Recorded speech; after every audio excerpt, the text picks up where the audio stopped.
Radhe Radhe. Welcome back to my channel. कुछ दिनों में वट सावित्री व्रत आ रहा है, तो मैंने सोचा कि चलो वट सावित्री व्रत की कहानी सुनाती हूँ। तो सुनिए। एक बार की बात थी, एक अश्वपति नाम के राजा थे। उनकी कोई संतान नहीं थी। संतान प्राप्ति के लिए उन्होंने अनेक यज्ञ करवाए थे।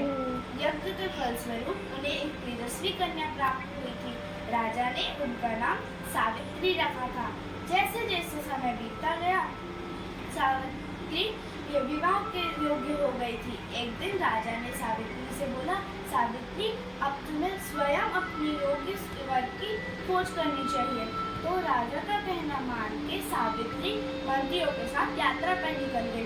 कई आश्रमों, तीर्थों और जंगलों में खोजने के बाद वह वापस राजमहल आ गई। जब उसने राजमहल आई तो उसने देखा कि उसके पिता के साथ नारद जी भी थे। नारद जी को उन्होंने प्रणाम किया और कहा कि प्रणाम नारद जी। फिर राजा ने पूछा, सावित्री, तुम्हारे यात्रा का समाचार बताओ। तो सावित्री ने बोला कि तपोवन में अपने माता पिता के साथ निवास करते हुए सत्यवान को मैंने अपने योग्य ढूंढा है और मैंने उन्हें अपने पति स्वरूप स्वीकार कर लिया है। यह सब सुन के नारद जी आश्चर्यचकित हो गए और कहे, हे राजन, सावित्री ने बहुत बड़ी भूल की है। तो राजा जी ने बोला कि ऐसा क्या अवगुण है सत्यवान में।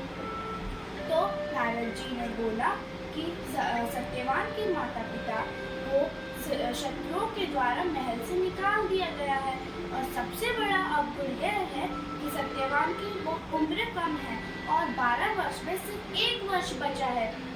यह सब सुन के राजा जी बहुत ज्यादा चिंतित हो गए और सावित्री से बोले, सावित्री, तुम अपने लिए कोई दूसरा वर योग्य ढूंढ लो। सावित्री बोली कि नहीं पिताजी, स्त्री सिर्फ एक ही बार अपना वर चुनती है और जो स्त्री चुनती है सिर्फ उसी से विवाह करती है और मैंने सत्यवान को अपना पति चुन लिया है और मैं किसी को अपना पति स्वीकार नहीं करूंगी।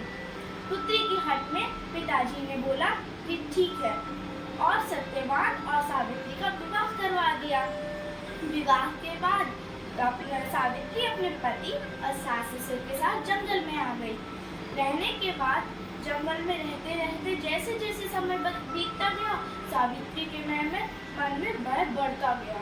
जैसे ही जैसे उस सावित्री के पति का मृत्यु निकट आ रही थी, उसे डर भी बहुत ज्यादा लग रहा था। तो 3 दिन पहले से उसने व्रत रखना शुरू कर दिया। आखिरी दिन आ गया, उसके पति की मृत्यु निश्चित थी। तो जब उसके पति लकड़ी काटने जा रहे थे तो सावित्री ने बोला, हे नाथ, मैं भी आपके साथ चलूंगी लकड़ी काटने। तो सत्यवान की मना करने पर भी सावित्री ने अपने सास ससुर से आज्ञा लेके सत्यवान के साथ जंगल में चली गई। जब सत्यवान पेड़ पे चढ़कर लकड़ी काट रहा था, तब उसके सर में अजीब सी पीड़ा हुई और वह नीचे आ गया। सावित्री ने ये सब देखा और उसके मन में आ गया था कि अब तो मेरे पति की मृत्यु निश्चित है। और ये सब सोचकर सत्यवान का सर अपनी गोद में रख लिया और रोने लगी और अपने देवताओं को याद करने लगी। फिर उसने देखा कि एक भयानक से पुरुष उनके निकट आ रहे हैं। तो जब वो निकट आ गए तो सावित्री ने पूछा, हे आप कौन हैं? तो उन पुरुष ने बोला कि हम यमराज हैं और सत्यवान के प्राण लेने आए हैं।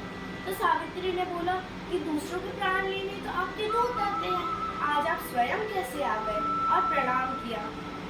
तो यमराज ने बोला कि सत्यवान में इतने सारे गुण हैं कि मेरे दूत उनके लायक ही नहीं है, इसलिए मैं स्वयं आया हूँ। और यमराज ने सत्यवान के प्राण लिए और यमलोक को चल दिए। सावित्री भी उनके पीछे पीछे चलने लगी। जब यमराज ने देखा कि सावित्री उनके पीछे आ रही है, तो यमराज ने बोला, मांगो, कितने वर मांगने हैं मांगो, मैं तुम्हारे वर को पूरा करूंगा। तो सावित्री ने बोला, मुझे 4 वर चाहिए। तो यमराज ने बोला, मांगो।